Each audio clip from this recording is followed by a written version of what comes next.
बिस्मिल्लाहिर्रहमानिर्रहीम।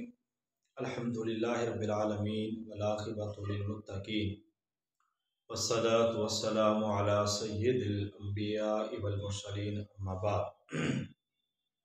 अऊज़ु बिल्लाहि मिनश शैतानिर रजीम। बिस्मिल्लाहिर्रहमानिर्रहीम। अल्लाहुम्मा सल्लि अला मुहम्मदिन व अला आलि मुहम्मद कमा सल्लैता अला इब्राहीम व अला आलि इब्राहीम इन्नका हमीदुम मजीद। अल्लाहुम्मा बारिक अला मुहम्मद व अला आलि मुहम्मद कमा बारकता अला इब्राहीम व अला आलि इब्राहीम इन्नका हमीदुम मजीद।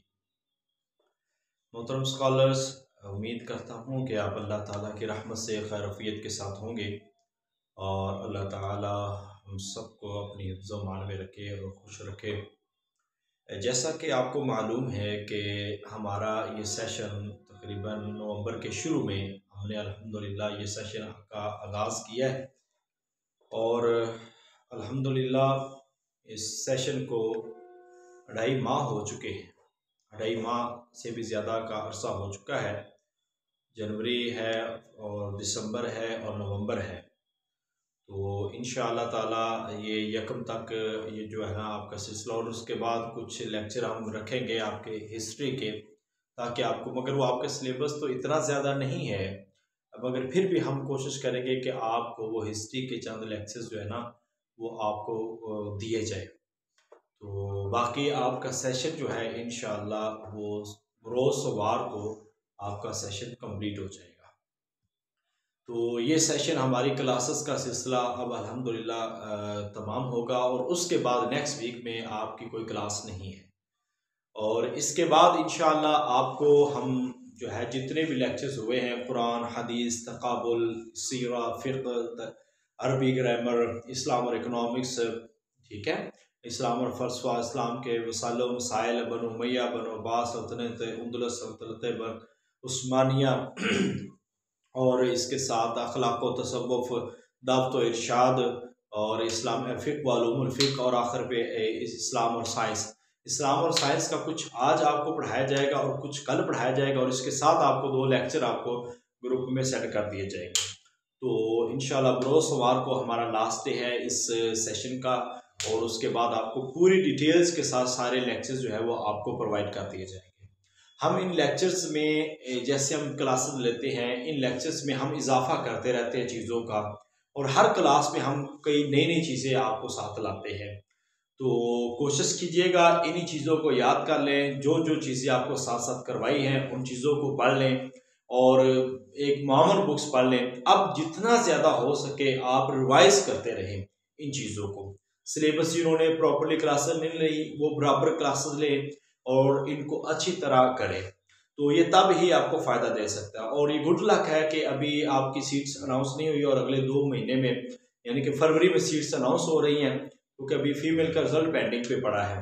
तो जैसे आता जाएगा उसके फौरी बाद सीट्स अनाउंस हो जाएगी और आपका जो बैच है वो नया बैच की उसकी जो ऐड आ जाएगा, और आपके पास फिर टेस्ट के लिए एक वक्त भी है, उसके लिए आप तैयारी करते रहें। इसके बाद इसके साथ साथ हम आपके प्रॉपर जो है वो टेस्ट भी लेते रहे, और इस हफ्ते में इंशाअल्लाह ताला आपके 2 टेस्ट आपके कंडक्ट किए जाएंगे। एक टेस्ट हम अखलाक़ व तसव्वुफ़ और फ़लसफ़ा का लेंगे, और एक टेस्ट इंशाअल्लाह ताला हम दावत व इरशाद का कंडक्ट करेंगे। और अगले हफ्ते में जो टेस्ट रह जाएंगे वो अगले हफ्ते में आपके टेस्ट होंगे, जैसे फ़िक़्ह व उलूमुल फ़िक़्ह का टेस्ट होगा, और ऐसे ही आपका जो टेस्ट है इस्लाम और साइंस का होगा, और ऐसे आलम इस्लाम के वसाइल व मसाइल का टेस्ट होगा। तो ये सारे टेस्ट जो 3 टेस्ट अगले हफ्ते में यानी कि आपके होंगे, 3 टेस्ट होंगे आपके, और हफ्ते में क्लास नहीं होगी। और इसके बाद जो है वो इंशाअल्लाह ताला अगर हमारे क्लास वाले जो है एग्री हुए तो हम इंशाअल्लाह ताला एक अलग से टेस्ट सेशन का सिलसिला शुरू करेंगे, और एक प्रॉपर जो है हमारे मिसाली टेस्ट है वो भी आपको इंशाअल्लाह ताला हम आपको प्रोवाइड करेंगे। तो ये हमारा सिलसिला है। चूँकि हमारा एक नया सेशन जो है वो आगाज़ होने जा रहा है, वो इंशाअल्लाह जो है फरवरी के पहले हफ्ते में इंशाअल्लाह ताला हम उसका आगाज़ करेंगे। तो आपके जितने भी जानने वाले लोग हों, ऐड हमने शेयर कर दिया है। कल उसका ओरिएंटेशन है, इब्तदाई एक हमारी क्लास है, सेमिनार है, जिसमें हम प्रॉपर बताएंगे कि हमें शुरू से आखिर तक कैसे तैयारी करनी है। तो उसके बाद इंशाअल्लाह ये फरवरी में सेशन शुरू होगा। अभी हम रजिस्ट्रेशन कर रहे हैं, तो आपके जाने वाले जो भी हों तो आप उनको अल्लाह की रज़ा के लिए ज़रूर बताएं और इंशाअल्लाह ताला हम उसमें अपनी भरपूर कोशिश जारी और सारी रखेंगे। तो आइए अब हम पढ़ते हैं फ़िक़्ह व उलूमुल फ़िक़्ह के जो अबहास बच गई थी वो आज हम कंप्लीट करते हैं और इसके साथ ही फिर इंशाअल्लाह हम जो है इस्लाम और साइंस जो है उसकी इब्तिदा करेंगे। तो सबसे पहले देखें कुछ जनरल सवाल हैं जो आपके सामने आज बयान करने हैं। फ़िक़्ह हनफ़ी की तदवीन, ठीक है, ये किसके दौर में हुई है? ये सवाल है। फ़िक़्ह हनफ़ी की तदवीन जो है किस दौर में हुई है? तो आपने याद रखना है ये दूसरी सदी में, दूसरी सदी हिजरी में ये फ़िक़्ह हनफ़ी की तदवीन हुई है।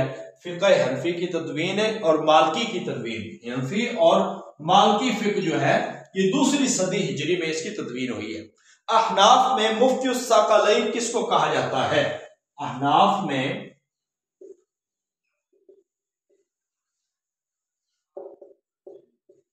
सक़लैन, मुफ्ती उस-सक़लैन किसको कहा जाता है? ये नजमुद्दीन नस्वी है, नजमुद्दीन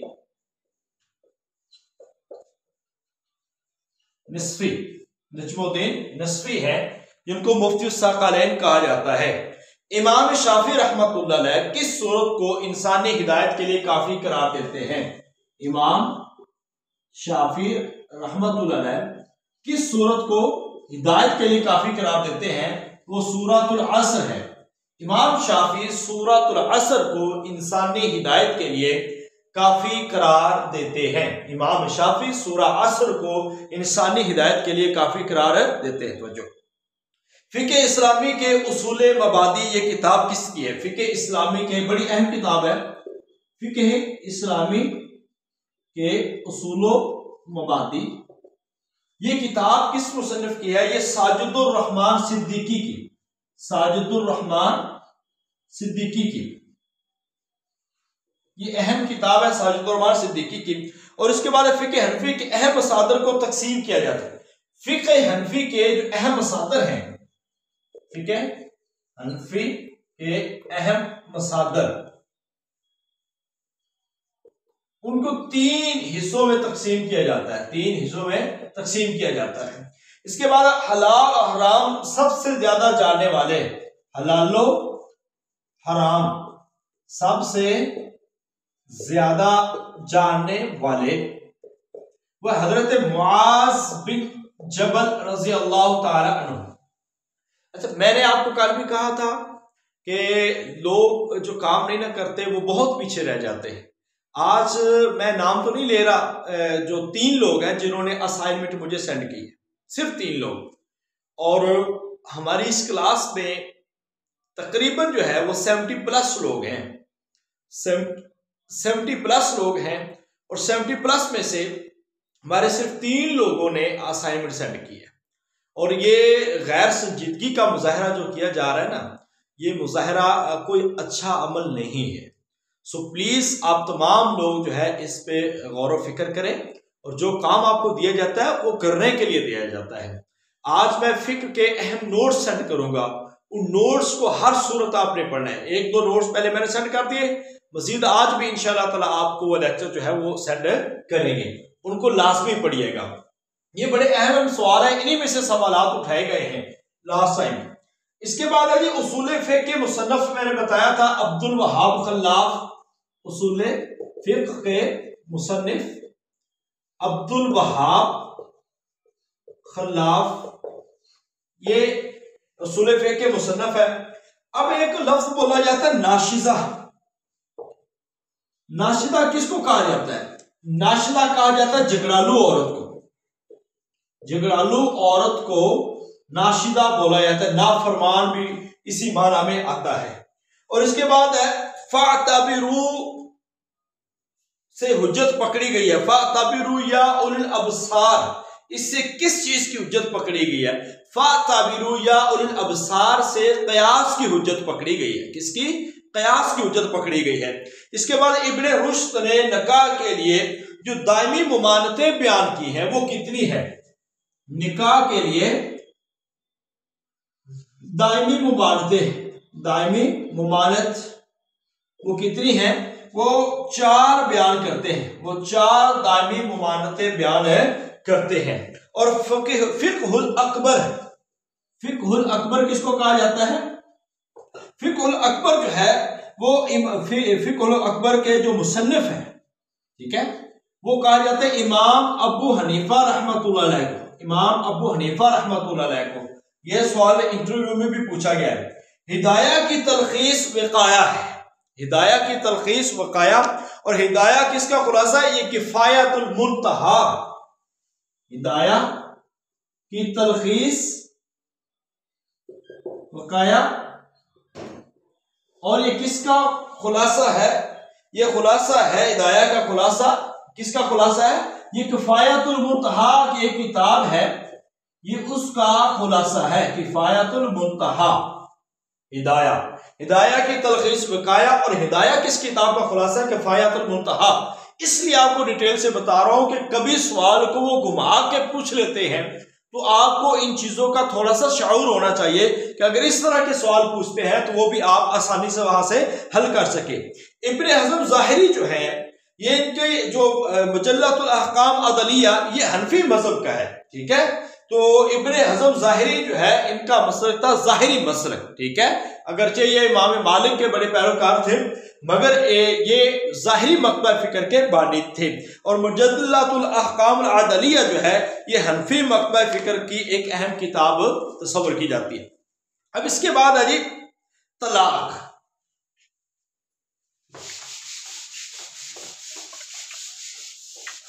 सबसे पहले हम बल्कि यहाँ पे डिस्कस करते हैं निकाह को, और निकाह के बाद हम इसको तलाक को डिस्कस करते हैं कि चूंकि मैंने कल भी कहा था कि आप तमाम लोग अपने पास बीए के अंदर जो इस्लामियत इख्तियारी है और इस्लामियत कंपल्सरी जो लाजमी है, ये पार्ट 1 पार्ट 2 इख्तियारी, ये आपने हर सूरत पढ़नी है। ये फिक्र के जितने भी मौज़ूआत हैं आपको वहां से बड़ी तफसील के साथ मिलेंगे, ठीक है। इसके बाद देखेंगे निकाह। निकाह जो है ये नबी पाक सल्लल्लाहु अलैहि वसल्लम फरमाया निकाह सुन्नती, निकाह मेरी सुन्नत है। अब ये नबी पाक सल्लल्लाहु अलैहि वसल्लम की निकाह एक अहम सुन्नत है। अब इसके लिए जो लफ्ज आता है वह अक़द, और अक़द का माना होता है गिरा लगाना, ठीक है, कि एक खातून को किसी के साथ बांध दिया जाता है और ऐसे एक मर्द को किसी खातून का कर दिया जाता है। निकाह ये है, और इस्लाम के अंदर अल्लाह ताला ने फरमाया फन्किहू मा क़ाब लकुम मिनन निसाए मसना व सुलासा व रुबा। अल्लाह ताला ने इस्लाम के अंदर फरमाया कि तुम निकाह करो 1 2 3 4, फ़इन ख़िफ़्तुम अल्ला तअदिलू, और अगर तुम डरो कि अदल नहीं कर पाओगे तो फ़वाहिदा, फिर एक ही काफी है। लिहाजा अब एक जो लफ्ज बोला जाता है यहां पे, वो एक लफ्ज बोला जाता है सय्यिबा खातून के लिए, सय्यिबा, और एक बोला जाता है बाकीरा, ठीक है। अब सय्यिबा किसको कहते हैं? सय्यिबा से मुराद वो खातून है शादीशुदा, ठीक है, शादीशुदा खातून को हम सय्यिबा कहते हैं। और बाकीरा जो कुमारी लड़की जो होती है उसको हम क्या कहते हैं? कुमारी खातून, उसको हम क्या कहते हैं? ये बाकीरा है, ये बाकीरा है। अब हदीस के अंदर आता है कि ला निकाह इल्ला बिवलियिन, इल्ला बिवलियिन, कि वली के बगैर जो है वो निकाह नहीं है। अब इस्लाम के अंदर जो है वो 3 से 4 सूरतें हैं, 4 सूरतें खास तौर पर है कि निकाह के लिए इस्लाम बुलूगत, बलूग, मुज़क्कर और कफ बराबरी, इसको कहते हैं बराबरी, ये उम्र कहा जाता है। और हम निस्बत शरी जो मवाने हैं, शरी मवाने निकाह जो है जिनके साथ निकाह नहीं हो सकता, वो जो 4 तरह के होते हैं। एक निस्बी होता है शरी मवाने निकाह, इसका मतलब जिनसे निकाह नहीं हो सकता, जो कौन से रिश्ते हैं? एक होता है नस्बी, नस्ब से कई रिश्ते होते हैं जिनसे निकाह नहीं हो सकता। फिर जाई है, उसके बाद है अज़दवाजी, उसके बाद आता है मवाने गैर मोहब्बत, मवाने गैर मोहब्बत। अब ये 4 तरह के रिश्ते, अब ये नहीं सारे, इनमें आगे कैटेगरी है कि किन किन के साथ जो है वो निकाह नहीं हो सकता। ठीक है, तो नसब से जो रिश्ते हराम होते हैं वो आपको बता दे कि नसब से, ये सवाल है जो 2015-16 के अंदर आ चुका है, नसब से जो रिश्ते हराम होते हैं उनकी तादाद कितनी है? वो 7 है, नसब से हराम। ठीक है, और इसके लिए आपने जो मुताला करना है ना, वो लाजमी उस आयत का मुताला कीजिएगा। सूरा निसा की आयत है, 4 पारे का आखिर है, हुर्रिमत अलैकुम उम्महातुकुम व बनातुकुम व अखवातुकुम व निसाकुम, आगे सारी वो जो आयत आती है वो एक लंबी आयत है, वहां पे 13 रिश्ते गिनवाए हैं जिनके साथ जो है वो रिश्ते नहीं हो सकते। हुर्रिमत अलैकुम उम्महातुकुम व बनातुकुम व अखवातुकुम व खालातुकुम व अम्मातुकुम व बनातुल अखी व बनातुल उख्ती व उम्महातुकुम लती अरदानकुम व अखवातुकुम मिन अर्दाती व अखवातुकुम मिन अर्दाती व उम्महातुकुम लती, ये सारी जो आयत, लंबी जो आयत मैं पढ़ रहा हूं, ये आगे भी चलती जाएगी। इसमें 13 किस्म के जो रिश्ते हैं वो हराम है। अब जो नसब से हराम है ना, वो 7 तरह के रिश्ते हैं। ठीक है, तो नसब से इस आयत की तशरीह जो है वो आप तमाम लोगों ने जरूर पढ़नी है, आप तमाम लोगों ने जरूर पढ़नी है। इसके बाद जो आप इसको पढ़े तो सूरा निसा का जो इब्तदाई हिस्सा है, इब्तदाई हिस्सा निकाह के हवाले से और विरासत के मसाइल के हवाले से, वो भी आपने पढ़ना है। वहां पे वरसा की जो तकसीम है और उनको जो जायदाद और विरासत दी जाएगी उसके हवाले से, यूसिकुमुल्लाहु फी औलादिकुम लिज़्ज़करि मिस्लु हज़्ज़िल उन्सयैन फ़इन कुन्ना निसान फ़ौक़ सनतैन फ़लहुन्ना सुलुसा मा तरक, ये सारी आयत जो आप, ये वाली और दूसरी और तीसरी, तीनों की तीनों आयतों जो है ये इसी पे है। और फिर आप आगे देखें तो सूरा जो निसा है उसके आखिर पे कलाला का लफ्ज आता है, यानी कि जिसका कोई वाली वारिस ना हो उसको कहते हैं कलाला। ठीक है, तो कलाला का जो सवाल है ये पेपर में आ चुका है, लिहाजा आपने इन चीजों को जरूर अपने मुताला में रखना है, कल आपने इन चीजों को पढ़ना है। तो नसब से 7 तरह के रिश्ते हराम हैं। अब मुसाहरत क्या होती है? मुसाहरत क्या है? मुसाहरत से मुराद है जो दूध पिलाने से रिश्ते हराम होते हैं, जैसा कि बहू जो रिश्तेदारी से होते हैं। ठीक है, ये दूध पिलाने का रिजात होता है, यानी कि मुसाहरत होता है जो बीवी की तरफ से जो रिश्तेदारियां होती हैं। ठीक है, अब है बहू, इसके बाद आता है सौतेली बेटी, इसके बाद आता है सौतेली मां, इसके बाद आता है सास। ये जो मुसाहरत से रिश्ते हराम है। इसके बाद जो है वो रिजात वो होता है दूध पिलाने वाली। ठीक है, अब अरबों के अंदर ये भी रिवाज था कि बच्चों की अच्छी तरबियत और खालिस अरबी जुबान के लिए वो बच्चों को देहातों में भेज देते थे। माएँ अपना दूध कम पिलाती थी, ज्यादा दूध वो देहाती दाइयों से पिलाया करती थी, और इसको कहते हैं रज़ात। तो रज़ात के लिए नबी पाक सल्लल्लाहु अलैहि वसल्लम हजरत हलीमा सादिया रज़ियल्लाहु तआला अन्हा के पास गए। तो ये जो है रज़ात ये जायज है, और रज़ात से भी जिससे दूध पिया हो उसके साथ भी निकाह नहीं हो सकता। अगरचे इसमें इमाम अबू हनीफा रहमतुल्लाह अलैह और साहिबैन का इख्तलाफ है वो आगे, मगर वो कैटेगरी है, मगर एक बुनियादी बात वो यहाँ पे मैं डिस्कस नहीं कर सकता। तो ये है कि मुसाहरत से और रज़ात से रिश्ते हराम होते हैं। हसानत होता है तरबियत करना। हसानत क्या है? तरबियत करना। इसका मतलब होता है कि किसी बच्चे की परवरिश करना, किसी छोटे बच्चे की जो परवरिश करना होता है वो हसानत के जुमरा में आता है, वो हसानत के जुमरा में आता है। अब यहां पर रज़ात की जो मुद्दत है वो सुन लें, कुरान के अंदर आता है हौलैन कामिलैन, हौलैन कामिल, 2 मुकम्मल साल। अब आपसे पूछा जाए कि रज़ात की मुद्दत के हवाले से कहां पे जिक्र है, तो आप उसको सिंपल से अंदाज में कह सकते हैं कि 2 मुकम्मल साल जो है वो रज़ात की मुद्दत है, दूध पिलाने की मुद्दत है। इसके बाद ही निकाह फासिद।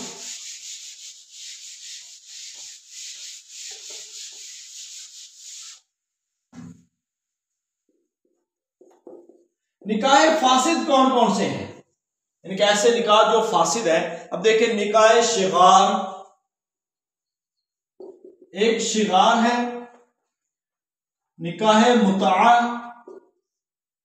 निकाह मुहल्लल, खितबा अलल खितबा, ये 4 तरह के निकाह है। खितबा अलल खितबा, अच्छा इसको खुतबा नहीं पढ़ना, ठीक है, ये खितबा है, मंगनी का पैगाम। खितबा को कहते हैं मंगनी का पैगाम। अब निकाह शगद, यहाँ पे बड़ी इंपॉर्टेंट चीज है जो आपको मैं बताने वाला हूं, ये जरा सुननी है और इसके लिए आपने ज़हनी तौर पर तैयार रहना। निकाह सिगार जो है ये कहा जाता है कि जैसे हमारे बरादरी में भी ये निकाह फासद है। फासद से मुराद ये है कि ऐसे निकाह से बचना चाहिए, ठीक है, निकाह हो जाएगा, ठीक है, मगर ऐसे निकाह से बचना चाहिए। मगर इस तरह के निकाह जो है वो शरीयत के अंदर फासद करार दिए जाते हैं। बाज़ औक़ात जो है ये नहीं कि निकाह वो बातिल, फासद और बातिल में फर्क है, ठीक है, जैसे फर्ज और वाजिब में फर्क है। शिगार जो है वट्टे सट्टे का निकाह है, वट्टे सट्टे का निकाह। अब ना इस चीज से नबी पाक सल्लल्लाहु अलैहि वसल्लम ने मना फरमाया है, हराम नहीं है, मना फरमाया है, मगर हमारे यहाँ होता है, लिहाजा ये नहीं कि ये हराम है, बल्कि इसकी कबाहतें बहुत ज्यादा हैं, जिसकी वजह से वट्टे सट्टे के निकाह से जो है वो मना किया गया। इसके बाद निकाह मुता। निकाह मुता जो है इसको अभी हम तफसील के साथ डिस्कस करते हैं। उसके बाद जो है ना आप आए मुहल्लल। निकाह मुहल्लल जो होता है ये इसको कहते हैं हलाला, ठीक है, हलाला करवाने वाला। और नबी पाक सल्लल्लाहु अलैहि वसल्लम ने फरमाया हलाला करने वाला, करवाने वाला, वो सारे के सारे लानती हैं, वो सारे के सारे लानती हैं। तो यादा जो निकाह मुहल्लल है ये अभी तलाक में हम बताएंगे निकाह मुहल्लल होता क्या है, कि एक खातून जो है उसका खामद उसको गुस्से में आकर या वैसे उसको जल्दी में तलाक दे देता है। अब वो पहले खामद के लिए हलाल नहीं है, अब वो पहला खामद उसके साथ ताल्लुक चाहता है, उसको साथ रखना चाहता है, तो फिर इस बुनियाद पे ये खातून जो है उस आयत के मुताबिक कि हत्ता तन की हदौजन गैरा, कि दूसरे मर्द से निकाह करे उस वक्त तक ये पहले मर्द के लिए लाल नहीं है। फिर शर्तिया निकाह किया जाता है कि 1 दिन या 2 दिन के लिए निकाह किया जाता है, तो उसके बाद जो है वो निकाह जो है उसको खत्म किया जाता है और तलाक दिलवाई जाती है। और तलाक की मुद्दत पूरी होने के बाद फिर ये पहले मर्द के साथ उसका दोबारा निकाह कर दिया जाता है। तो इसको निकाह मुहल्लल कहते हैं और ये हलाल नहीं है, हराम है, हराम है, ये आप याद रख लें। इसके बाद खितबा अलल खितबा। खितबा अलल खितबा होता है कि एक तरफ मंगनी फाइनल हो चुकी है किसी की, अब उसी के ऊपर किसी ने और मंगनी का पैगाम भेज दिया, उसी पर मंगनी का पैगाम भेज दिया और बाद उसमें शादी भी होगी। अगरचे ये दोनों खानदानों की रजामंदी से शादी हुई, मगर ऐसा करने वाला अल्लाह ताला के यहाँ गुनाहगार ठहरता है, मंगनी पर मंगनी करने वाला भी और करवाने वाले भी, ठीक है। आज हमारे मुआशरे में ये ऐसे अवामिल होते हैं कि एक जब से कि ये तो एक निकाह के हवाले से है ना कि मंगनी के ऊपर मंगनी का पैगाम नहीं बेचना। ऐसे अल्लाह ताला ने बै के अंदर फरमाया है कि वला यबी वाला बई अहदिकुम, कि तुम्हारे भाई की किसी बै पर बै ना करो, यानी कि जब किसी एक चीज का सौदा हो चुका है उसके ऊपर सौदे पे सौदा ना करो। क्योंकि ये होता है कि मैंने एक चीज खरीद ली है 20 की, अब एक और बंदा आता है वो उसको कहता है आप मुझे 25 की दे दें, तो वो कहता है चलो ठीक है, मुझे तो 5 ज्यादा मुनाफा मिल रहा है, लिहाजा फिर वो उसको दे देता है। अब इस जुबान से फिर गया। इस्लाम इस चीज से मना करता है कि बै के ऊपर बै ना करो, ये इस्लाम के अंदर मना। ऐसे ही खितबा अलल खितबा, मंगनी के ऊपर मंगनी जो करना, ये भी इस्लाम के अंदर मना है, लिहाजा इससे इंसान को बचना चाहिए। इसके बाद तीसरी चीज जो अभी मैंने यहाँ पे आपके सामने डिस्कस नहीं की वो है मुता, ठीक है। अब फिक्र के अंदर ना आपको मैं इसलिए आपको बार बार साइंटिफिक कह रहा हूं और इन चीजों को कह रहा हूं कि इन चीजों को पढ़े। इस दफा हमारे जो ग्रुप के मेंबर हैं ऑलमोस्ट अल्हम्दुलिल्लाह 110 लोग थे हमारे जो इंटरव्यू जिन्होंने क्वालिफाई किया लेक्चरर इस्लामियत मेल फीमेल में, और मेल में 35 थे अल्हम्दुलिल्लाह, उनमें से 10 और 3 जो है बराह रास्त नहीं थे, 3 अलग थे मगर तैयारी मेरे साथ ही थी।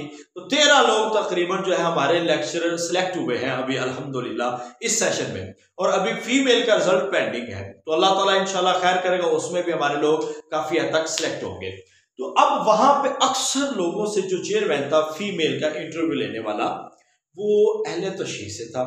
मुमकिन है ऐसा हो, मुमकिन है, मगर हमें किसी से कोई इख्तलाफ नहीं है। वहां पे बड़ा जजे तुले अंदाज में, बड़े मंतकी अंदाज में हम वहां पे जवाब देते हैं। हम किसी के खिलाफ किसी के हवाले से कोई बात नहीं करते, इस लिहाज से तो अगले बंदे को या उसके मजहब को या उसके जज्बात को ठेस पहुंचे ये एक बड़ी बात होती है। तो आपने कभी भी किसी के हवाले से कोई बात नहीं करनी, कोई मसल की बहस नहीं करनी, ना इसमें जाना है। अब बास का तो आपको जानबूझ के लेके जाएंगे, मगर वहां पे भी दोनों मज़ाहब के बड़े उलमा और मकाबे फिक्र का अदब एहतराम मलहूज खातिर रखते हुए आपने बात करनी है। अब इस दफा कुछ बच्चियों हालांकि बच्चियों वाला सवाल नहीं है, मगर उनसे मुता के हवाले से सवाल जरूर हुआ है। अब मुता के हवाले से आप लोग अगर ये कह दें कि मुता हराम है, नो डाउट हम यहाँ पे कहते हैं कि मुता हराम है, और ग़ज़वा खैबर के मौका पर आका इस्लाम ने घरेलू गधे और मुता से अल्लाह के नबी सल्लल्लाहु अलैहि वसल्लम ने हराम फरमा दिया था, उसको घरेलू गधे नहीं खा सकते और मुता करना हराम हो गया। अब उसके बाद वो जायज नहीं हुआ। अब एक बड़े मकबा फिक्र जो है फिक़्ह जाफरिया के अंदर, उसके अंदर ये मुता को हलाल समझा जाता है, ठीक है। अब उसके पास उनके दलाइल हैं और वो दलाइल फुक़हाए अरबा से बिल्कुल भी मैच नहीं करते। लिहाजा यहाँ पे ये होता है कि इंसान किसी औरत के साथ वक्ती निकाह करता है और उसके साथ जो है वो अपने अज़वाजी तल्लुकात कायम करता है, 1 घंटे के लिए या 1 दिन के लिए या कुछ घंटों के लिए। वो एक कीमत तय कर लेते हैं, उस कीमत के बदले में जो निकाह होता है, निकाह तो नहीं होता, जस्ट एक जो है ताल्लुक कायम होता है, उस ताल्लुक को मुता का नाम दिया जाता है। अब ये एक बड़े मकबा फिक्र के यहाँ जो है ये जायज़ है। वो मकबा फिक्र आपको पता है फ़िक़्ह जाफरिया है, उसके पास उनके दलाइल और फुक़हाए अरबा और खमसा के यहाँ ये जो है ये जायज़ नहीं है बल्कि नाजायज़। अब इंटरव्यू में अगर आप मौजूद है ना, तो आपने ऐसे ही जवाब देना है कि एक बड़ा मकबा फिक्र इसको जायज़ कहते हैं। जाहिर बात है उसके पास भी इसके दलाइल हैं, और एक इससे बड़ा मकबा फिक्र है जिसमें फुक़हाए अरबा आते हैं जो इसको जायज़ नहीं समझते, इसको जायज़ नहीं समझते। अच्छा, ये जवाब आपने नहीं देना कि इस्लाम में जो है मुता हराम है, यहाँ पे आप जवाब दे रहे हैं, मगर वहां पे जैसे वो फ़िक़्ह जाफरी वाले कहते हैं ना कि तकिया करना ये जायज़ है, तो ऐसे तकिया किया जा सकता है, ऐसे तकिया किया जा सकता है। लिहाजा आपको नहीं पता कि सामने वाला जो मेंबर है वो किस मकबा फिक्र से ताल्लुक रखता है। मैं इसलिए बता रहा हूँ कि एक बच्ची से मुसलसल 4-5 मिनट इसी में बात की गई और वो कहते थे बार बार कि आप बताएं ये किसके यहाँ है, तो हराम है तो क्यों हराम है, तो उसने भी यही कहा था इस्लाम में हराम है, मगर मैंने यही बात तस्दीक की थी कि इस्लाम के अंदर ये नहीं कहना हराम है, क्योंकि अगर आप ये कहते हैं ना तो डायरेक्टली फौरी ये सवाल आ जाएगा आपके ऊपर, ये एक बड़ा जो है ना निश्तर चलेगा आपके ऊपर, तीर चलेगा एक, वो कहेंगे अच्छा तो फिर आपके यहाँ वो जो है जो ये इसको जायज़ समझते हैं वो इस्लाम में नहीं है, वो तो इस्लाम से खारिज है, आप इसका मतलब उसको मुसलमान नहीं समझते। ऐसे आपको हाइपर करने की कोशिश करेंगे और आपको घुमाने की कोशिश करेंगे, और आप थोड़ा सा डिट्रैक्ट हुए, आपने थोड़ी सी बात जज्बात में ले गए तो आप चले गए, उनकी नजरों से गिर गए, और जाहिर बात उनकी नजरों से गिरने का मतलब यह है कि आप सिलेक्शन से निकल गए। लिहाजा उस वक्त आपने अपने आप को समझा के सुलझा के और अपने हवास पे काबू रख के बात करनी होती है, और जो बात करनी होती है उसकी जवाबदेही होती है आपसे। लिहाजा किसी के हवाले से भी कोई ऐसी सख्त और तंजिया बात नहीं करनी जिसके साथ किसी को कोई प्रॉब्लम हो। अब मुता के हवाले से मैंने आपको बता दिया है, आप इसके अंदर इसको पढ़ना भी है, ठीक है, और इसके हवाले से मुनासिब सा जवाब देना है। और फ़िक़्ह मोस्ट इंपॉर्टेंट सब्जेक्ट है कि आपके इंटरव्यू में इससे सवालात जरूर होते हैं। मैं कल परसों से कह रहा हूं आपको, तीसरा लेक्चर आज को फ़िक़्ह को आपने लाजमी तवज्जो देनी है, उसूल पढ़ने हैं और फ़िक़्ही उसूल और माख़ज़ फ़िक़्ह पढ़ने हैं, और साथ में जो दौरे जदीद के जो फ़िक़्ही मसाइल हैं उसको पढ़ना है। अब इसी में इंश्योरेंस आती है, ये मैंने करवाई है अगरचे, और इसी में डेबिट कार्ड, क्रेडिट कार्ड और ये सारे कार्ड्स वगैरह आते हैं, इसको भी आपने पढ़ना है। मैंने सारे वो ग्रुप में भी शेयर किए थे, तो काइंडली इन चीज़ों को पढ़िएगा। जब पढ़ेगा तो फिर इंशाल्लाह ताला ये चीज़ें आपको समझ आ जाएंगी। अब यहां पे जो हम बात करते हैं अब आगे, वो है तलाक की।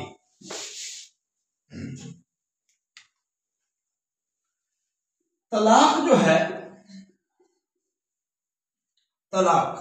तलाक एक मर्द का हक है और अलग करना, ठीक है, ये मर्द तब इस्तेमाल करता है कि जब वो अपनी बेबी के साथ खुश नहीं है या वो उसके साथ अलग इख्तियार करना चाहता है, तो अल्लाह ताला ने मर्द को हक दिया है कि वो अलग हो जाए।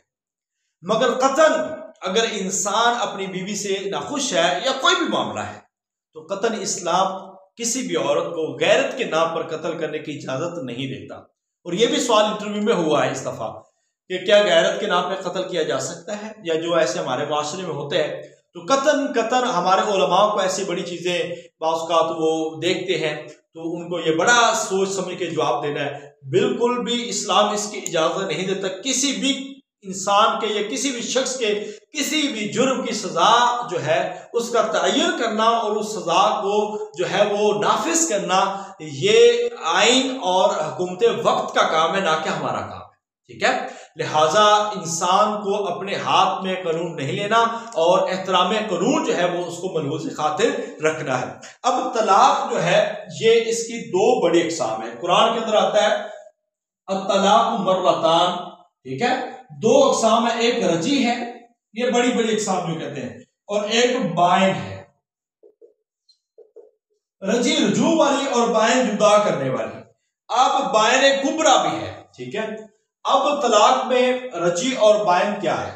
रजी तलाक, रजी उस तलाक को कहते हैं कि जिस तलाक के अंदर रुजू मुमकिन है, यानी कि इंसान एक तलाक कहता है तो उसके बाद अगर 3 महीने होते हैं उसने रुजू कर सकता है, और 3 महीने गुजर गए तो फिर नए निकाह के साथ उसके साथ रुजू कर सकता है।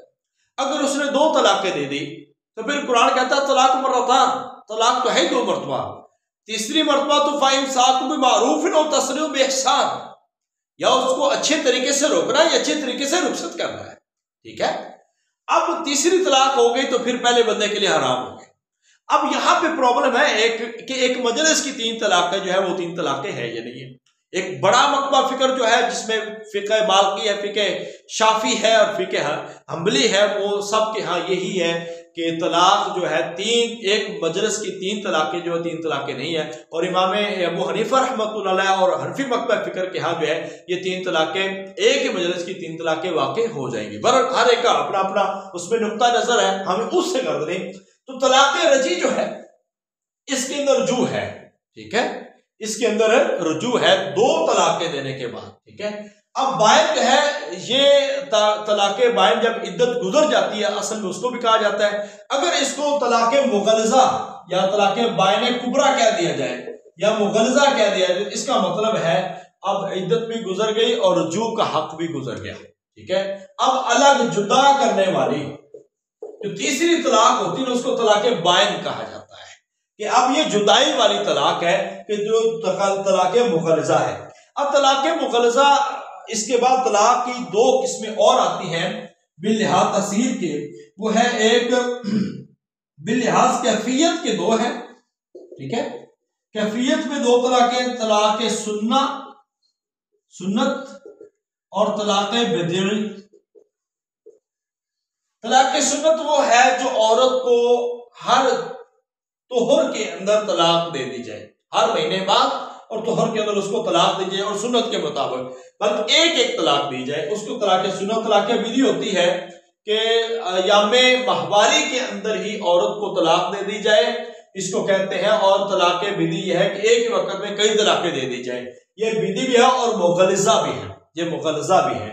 तो ऐसी तलाक को नबी पाक सल्लल्लाहु अलैहि वसल्लम ने इंतहाई नापसंद किया। और याद रखें कि कुछ चीजें ऐसी हैं जिसको अल्लाह के नबी सल्लल्लाहु अलैहि वसल्लम ने फरमाया, वो जो मजाक में भी हकीकत है और हकीकत में भी हकीकत है, जिसमें से एक तलाक है कि अगर इंसान मजाक के अंदर भी तलाक कह देता है ना, या उसके अल्फाज बोल देता है, वो तलाक वाक़ई हो जाती है, चाहे इंसान किसी भी जगह पे हो।